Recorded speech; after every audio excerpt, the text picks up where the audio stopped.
আমার বেয়াই লাগে। কি নাম দাদা? এর নাম রঞ্জন মিয়া। কি হয়েছে ঘটনাটা? ঘটনাটা ওই বাড়ির থেকে বাড়িয়া দুধ নিয়ে বিক্রি করার উদ্দেশ্যে আবার পথেই এই দুধের ব্যাগ সাইকেল টাইকেল সব কিছু সামনে আছে।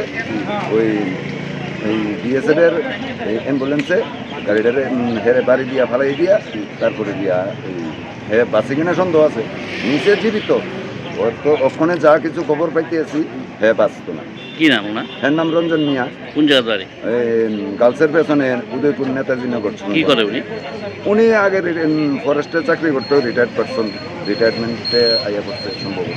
বয়স বাড়ানো মানে? বয়স মানে এটা 65 বছর হবে না, 65-66 মানে। যে যারা অ্যাক্সিডেন্ট হয়েছে যারা কি না? এটা জামতলা সিপিএম পার্টি অফিসের সামনে।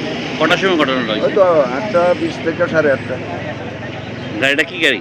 গাড়িটা বিএসএফের অ্যাম্বুলেন্স, নাম্বার নাই, নাম্বারবিহীন গাড়ি। এইগুলো গাড়ি প্রত্যক্ষ। আপনার কি নাম? আমার নাম রমজানুল্লাহ কাজী। আমার বেয়াই লাগে সম্পর্কে